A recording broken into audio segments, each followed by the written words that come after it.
Right, next up, back into the questions. Next up, Kevin Jai from Marlow via email. Thanks, Kevin, for sending in an email. Is the Premiership doomed? Asked Kevin.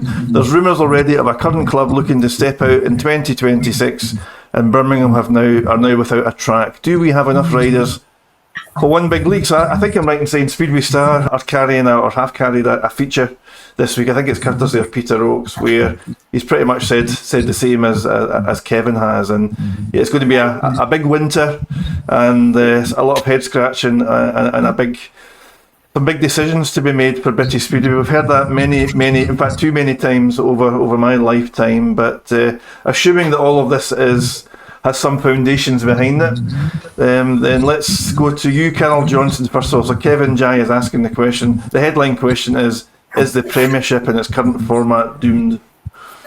Well, it doesn't look good, does it? From what I've heard even today, and obviously, we know that Birmingham's not going to run. It doesn't look good for the top league.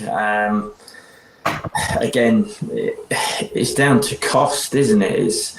These tracks are closing.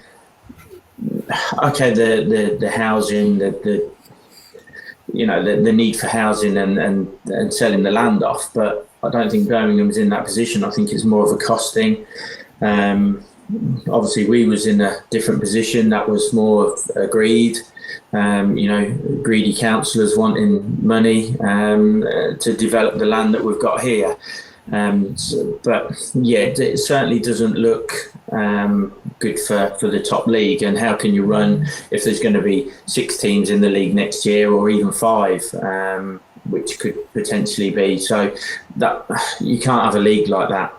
We've talked about this before. Do we turn around and say, okay, it's nice having these Grand Prix riders in British Speedway, but is it costing us too much? Is that what's killing British Speedway? The finances. We spoke about it the other night, touched on it about what guarantees some of these riders are on, top riders. If you've got 2 of them at a club that are sucking sort of, £6,000 to £8,000 a night out between the 2 riders, you can't cover that with the supporters that we're getting. Did it make a difference at Peterborough when we went from Championship to Premiership with Gates? No, it didn't. Did it make a difference financially to us? Yes, it did. It doubled our costs.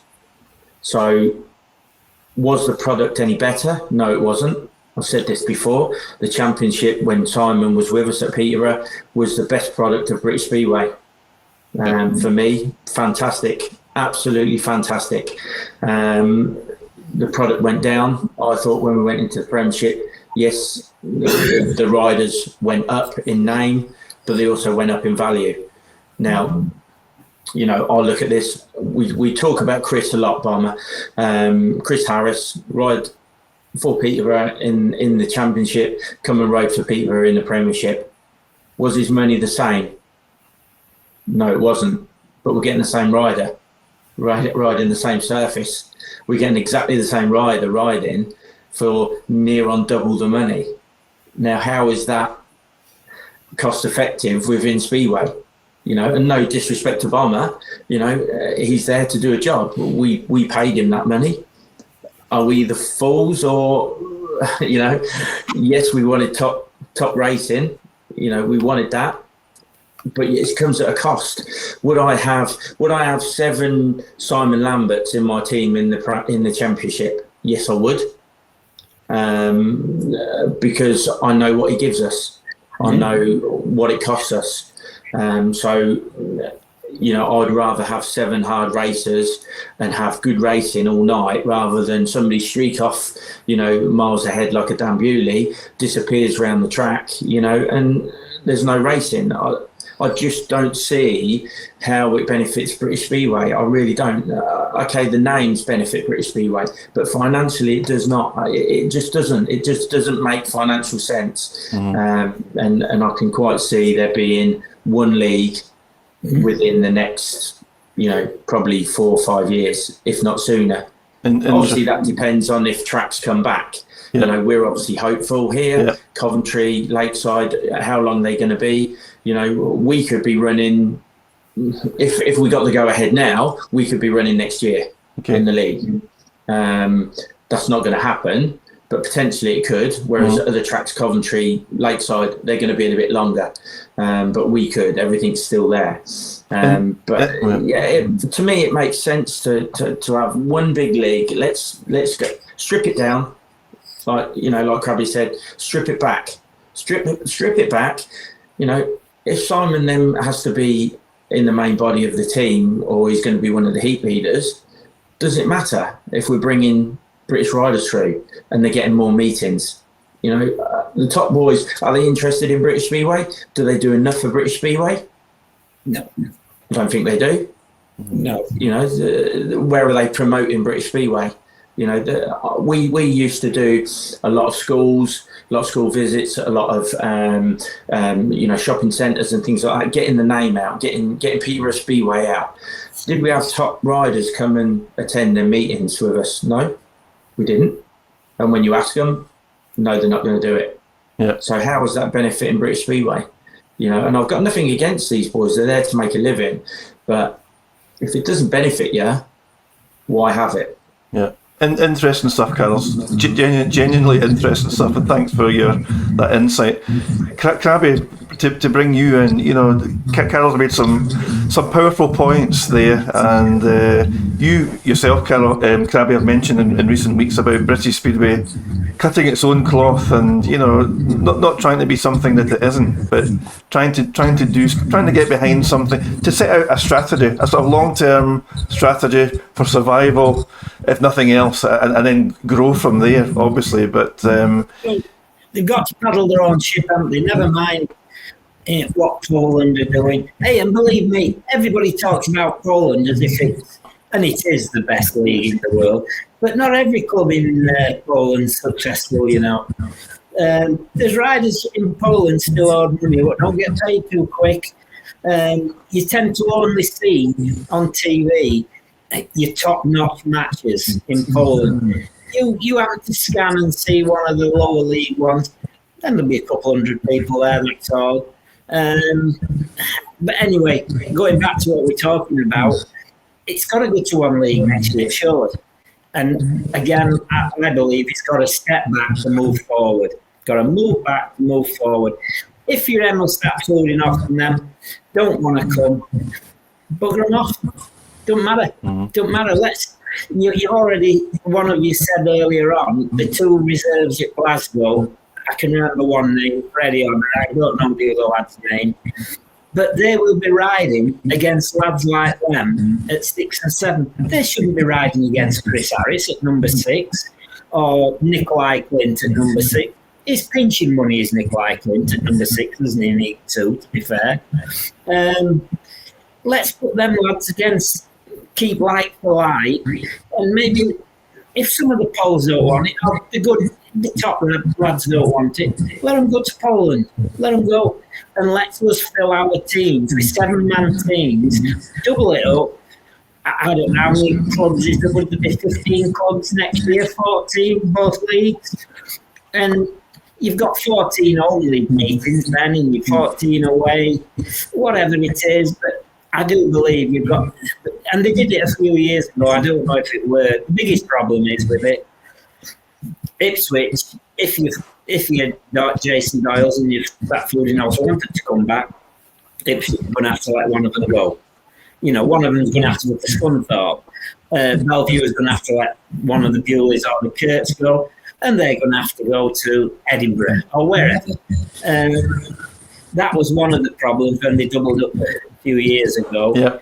The British promoters, they don't seem to want to work together. If their club's doing well and it's okay, I don't know whether they're particularly bothered about British Speedway, they're bothered about themselves. I mean, Simon said about Buster at Kingsland. I reckon Buster must do a good job there, Simon, doesn't he? Keeps running, doesn't he? Well, you know, yeah. I mean, he must do a good job there. You know, you've got to feel for the Birmingham people. We bring these people in, and they can't afford to pay them before they get them, but they've got to have them to compete. It's a vicious circle, and you feel ever so sorry for them. And at the end of the day, Birmingham's now finished. Possibly not because of that reason, but you know, I think it's got to go one league next year. And let's try and stop this doubling up too much. The guest system will never ever change. It can't do. It's been like that from year dot, and I don't believe that can change. I think the doubling up needs to settle down. I think that's gone too far now. The supporters don't know who's riding for who. And at the end of the day, it's the supporters what we need in through the gates. We don't need to confuse them before they get there. And I think double it up. I suppose at 14 they'll say there's too many to double it up, I would think. But, you know, we used to run from March to October, didn't we? Every week, you know.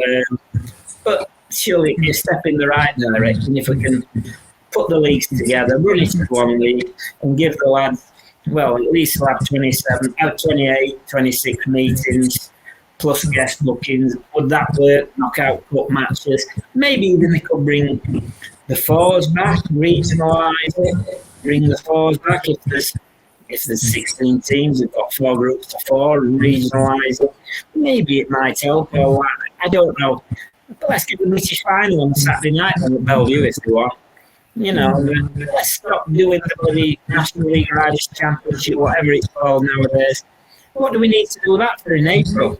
That should be in October, September, October, when everybody's got their average and your best men are there over the season. You know, let's get back to basics a little bit. So, Simon, to bring you in, you know, for whatever reason, I don't know, but you know, there seems to have been some obvious resistance to go in one big league for some years now. I'm not quite sure what the considered logic is, but you know, when you hear what Carol's had to say, you know, warts and all in terms of some of the financial variance of operating at Premiership versus Championship, and you already tonight, Simon, have mentioned about the lack of fixtures if you don't have that doubling up opportunity. You know, whether it's going to be an enforced position or not, does the prospect of one big league at long last, Simon, does that appeal to you for next season? I don't care, mate. It's more meetings, isn't it? You know, there's 2 ways to look at it. You could do one big league. Obviously, we've not got Birmingham. I have heard one other team in the top league's not going to run next year because they're already running 2 other teams, and I've heard another top team's not running or other clubs for sale. So how can you run like Carl said, a 4 or 5 team league? It's one team doesn't make the playoffs. It's not Speedway, is it? But I agree with what Carl said. Like, what people don't realise, I don't think, is what your number one perhaps get in the Championship is probably what your reserve gets in the top league. That is plain and utter simplicity, or whatever the word is. And then you go chuck a big number one in there that perhaps wants a guarantee and this and that. It's expensive, but maybe you look at it like, like Crabby said, Bewley, Kurtz, Doyley, Emil, Max Frick, Jack Alder, Chris Alder, there's 7. Let's say Wolfie, hopefully he'll come back, that's 8. Kingslyn don't have a big number one as such, but if you got 14 teams and you had one big rider in every, that's the deal. Across the board for them all. If you don't want to do England, see you later, and maybe grade it. They can be an A grade. Yeah. Somebody like me perhaps be a C or a D. You know, your Danny King, Charles Wright, Eric Riss, Richard Lawson's perhaps be a B. I don't know, then you get down the averages to a C, to then somebody like me as a D, but you have to have 2, let's say, grade 5 or E riders at reserve, like a National League lad and a Freddie Odder. Yeah. And do what they did 10 years ago, where 2 and 8's protected, just the reserves. Because I like it, Simon. That gives them a confidence thing, a confidence boost, and... yeah, I don't know. Like I say, we could sit here for days, weeks, months. I know. And say it. But if you're going to have 14 teams, why not have 2 home, 2 away? You have 26 home meetings. Correct. October to March to October, it's about 30 months, isn't it? 30 weeks. You need to be running every week. Yeah. You know, because I've not got a home meeting now for 2 weeks, and then I think I haven't got a home meeting for 3 weeks. So in the next 6 weeks, I've got 2 home meetings. Well, how can you sell that to the Scunthorpe town, or to say the Glasgow town, or I think Berwick haven't had a home meeting for a while, and obviously they got rained off against me last night, and obviously it's Manchester next weekend, so they're perhaps going to be 5 weeks without a meeting. How can you sell it? People just lose track. Not everybody has social media, unfortunately. Yeah. Every Saturday night. And I think the more meetings the team, obviously there's teams that don't own their own track, say like Scunthorpe, Kings Lynn, etc. But surely the more meetings they're having, the less the rent should be. Yeah. Because some form of income is better than no form of income, surely. I like it, Simon. I like the rider grading scenario. They do it abroad, I think, in Denmark, don't they, Carl? Yeah. We've all What's that, mate?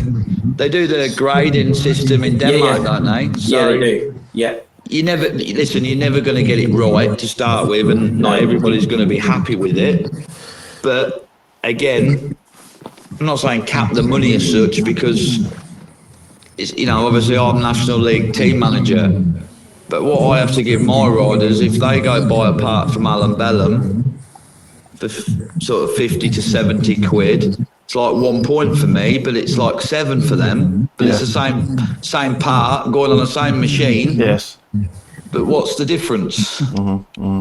I think, Kevin's asked this question, and more and more the jungle drums, the rumours are ringing out, and people are picking up little bits and pieces, and we've added to that tonight, I guess. But and obviously we don't wish ill on any club at any operating at any level. But if circumstances are going to determine that there's going to be too few clubs to operate a Premiership, a standalone Premiership, then maybe we're edging the closest we've been in a long time to having one big league. And as you guys have demonstrated already, that would give the sport a chance to take a step back, to re-engineer some of the ways that we would operate and run the sport, and to your point earlier, Simon, try and lend itself to bringing to supporting some of the younger riders and giving them much more track time and some of the bigger boys only ride over here, don't perhaps make a killing out of it, but they do it to maintain a visa. Okay. Do you know what I'm saying? Yeah. To be able to go ride abroad and to live in England, like they're happy with the lifestyle in England. Well, that's great. Although they're not English, but they've got to ride in England to maintain a visa. Do you know what I'm saying? Like, let's play the system as well. Okay. Interesting. And maybe if what we've just talked through and what Kevin's highlighted comes to fruition, then no doubt in the fullness of time, but we're going to talk about the whys and wherefores of re-engineering British Speedway for 2026. So we'll park it there for just now, but thanks Kevin and thanks guys for chatting that through. Okay, penultimately tonight, this isn't so much a question. Paul Sowney, who is a subscriber on YouTube, Paul just reacted to a recent discussion about toughs of the track. Nigel, you'll remember that discussion. Do you remember Barney Kennett, says Paul, who was a real bruiser, but a fantastic guy. The late Kelvin Malarkey and Barney had some real clashes over the years. And going back even further, a name from the past, how about the late Jack Milne, who, Crabby, I don't know how much you remember of Jack, but he was a real tough of the track, and he absolutely had that profile. Well, every track going back had a villain. I'm sure they did. You can name dozens of them. Like your Barney, your Kelvin Malarkey, Jack Milne was... Everybody talks about Nicky Pedersen nowadays. I think God Jack would teach Nicky a thing too. But you know what? Whenever he went anywhere, everybody wanted to see him go, if you like. Everybody went to see him. Everybody knew him. and there isn't enough villains about. I believe anyway. Everybody's too good. There's no villains. Not like it used to be. Even the promoters aren't like they used to be, are they? They're very. I can remember going, funnily enough, Glasgow, and old Jimmy Beaton at Glasgow going, God rest him.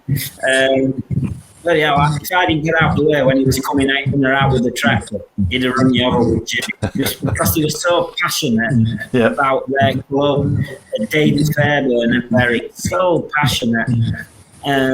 Rob Grant at Berwick. Oh, he was an animal, was Grant. Great bloke off the track. Put that helmet on. He was an animal. I don't know. You can go all around the country, different tracks, and you'll read about riders that were hard riders and went a bit over the top at times. People say Bartos rides now out of control and he's a dirty. Bartos doesn't. I don't think, he rides hard, but I don't think I've ever seen Bartos smart run anybody right to the brink and, well, where they've come into the fence, doesn't them into the fence. I don't think I've seen him do that. He's a hard rider, as he's got to be, because he wants to be world champion. But there's not the tough men about there used to be. I think everybody's still good friends nowadays. But even so, in them days, everybody would have a right scuffle and that. And then they'd probably be up in the bar later on and have a pint. Yeah. Or maybe have another scuffle, I don't know. All have entertainment in the night. Because like I've said before, I don't think it's not just about 4 lap 15 racing. There needs to be other stuff going on, even if it's stage managed, whatever. Your promoters from years ago, your Ian Thomases, going back before in Johnny Hoskins, that's going back donkey years, I can't really remember him. But they all put on a show. McFarlane, Glasgow, he put on a show, didn't he? They always made something happen, fetch something out of nothing, or made something out of nothing to get the crowd going. I can remember again, there used to be a thing at Stoke with the Berwick rider, was it Czechoslovakian? Was it Michael McCoskey? Yes, Michael McCoskey, yeah. Michael McCoskey, or whatever it's called. And Alan Mogridge, they used to have a thing. And every time they seemed to clash, something went on.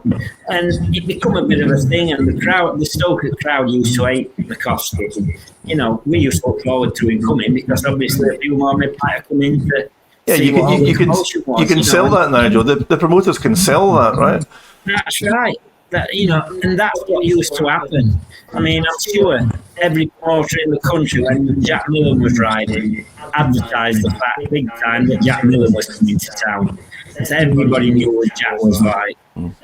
He was just an animal. But, off the track, everybody says to me and knew him in them days. What a lovely fella he was. But on the track with his helmet on, he was an animal. Yeah. And I did see him a couple of times when I was a kid. And it was ruthless. He was ruthless. But that's how it was. And there was a lot of them about in them days like that. A lot of them about. Kelvin Malarkey, I can remember seeing more than one occasion causing a bit of a session, but the crowd got revved up, went on talking about it. They go on talking about nothing now. They go on talking about the weather more than anything else. We need to entertain more, don't we? The referee needs to turn a blind eye to certain things.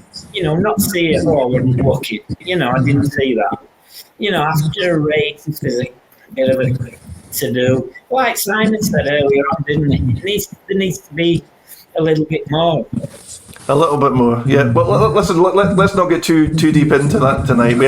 We have talked about characters and all this good stuff in recent weeks. And Paul, thanks for bringing up those names, and Nigel, thanks for recollecting some of that stuff. I think we are going to start a campaign officially on 360 Speedway to try and bring some of the shenanigans back to Speedway, albeit in a controlled manner.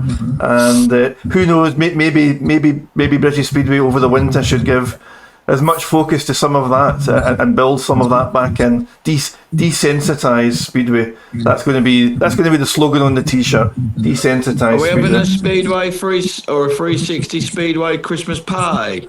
Well, I'm sure we could arrange that, Simon. We should take 360 Speedway on the road, Simon. How about that?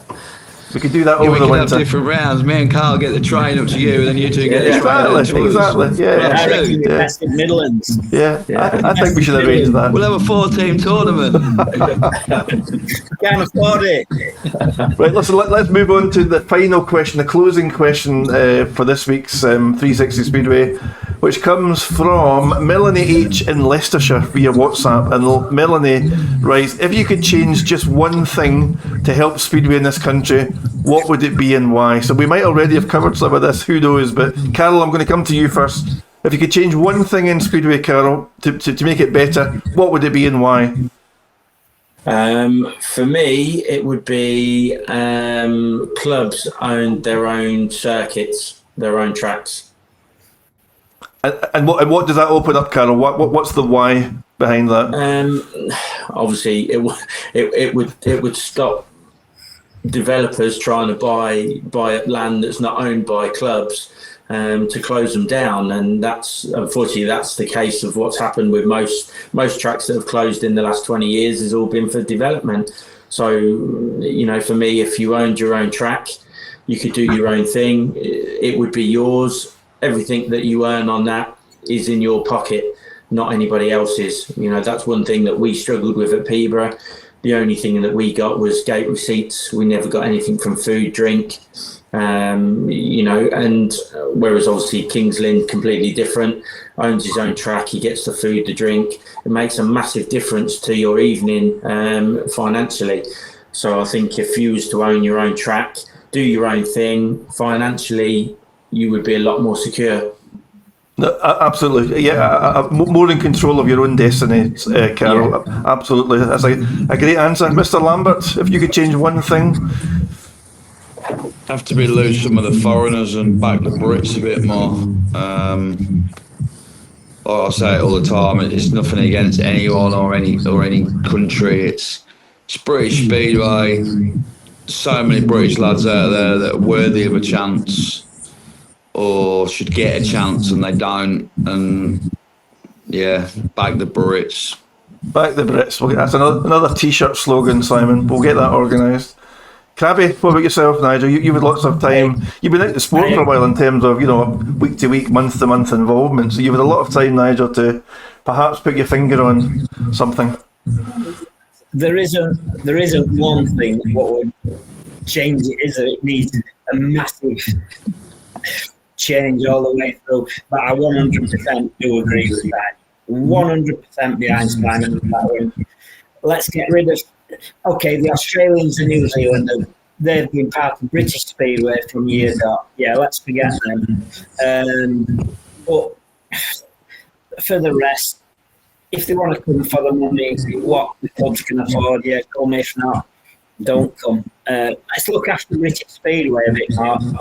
And let's think about, like Simon's hit the nail on the head with it, I won't go over it. Let's get them British kids going. I was at a grass scrap meeting on Saturday. And the young kids riding around at that grass meeting, 10-year-old, you wouldn't believe them. My grandkids, they've been to the Les Collins, Aidan Collins thing, this riding skid day. Absolutely brilliant for them. And then they want to, fancy having a go at Speedway. I pushed them away from it, pushed them into grass scrap. And honestly, it's fantastic that it is. And Speedway needs to get that thing back, that feeling about it all back. And get these British kids and get the young ones going around. I'm sure that 100% behind Simon. Excellent answer, Nigel. The one thing that I would choose, I don't know how you achieve it. I've got a bit of a hang-up about the profile of the sport. I do think, I'm not going to say that would cure all ills, but if the sport could find a way to uplift its profile nationally in whatever shape or form, then just to bring Speedway to the attention of more people, it's got to be a good thing. How many people in Scunthorpe, how many people in Glasgow don't know that there is Speedway in Scunthorpe and Glasgow, you know, or what it is. And I do think when you come along to trackside for the first time, and it happened at Glasgow, I was talking to some first time people at Glasgow on Friday night who have pledged to come back. They're desperate for the next fixture because they, you know, it was that wow moment that they seen Speedway for the first time through fresh eyes, and the product to them was everything that they never knew it was. Anyway, I don't know how we achieve it, and maybe bit by bit, conversation by conversation, we can help to try and thought leadership in all these different areas. But 360 Speeders, that brings us to the end of episode 9. I hope you've enjoyed it. A little bit of a different format this week. Thanks to everyone who took time to submit your questions to us. Hope we've done your questions justice in terms of kicking the tires, at least on some of the answers to them. And listen, keep across our social media output as ever. Please keep giving us the thumbs up. You've no idea how valuable it is just to hit like on YouTube or on Facebook, etc. It helps all these algorithms, and it helps to keep 360 Speedway in the spotlight. And if you can get your Speedway going friends and family to take part in all things 360, follow the Facebook page for one of that would be an easy ask of you over this week. But Simon, Carol, Crabby, thanks very much for your time and input, and look forward to your company in future weeks. Enjoy your weekend, enjoy your Speedway, look after yourselves. Good night. Good night.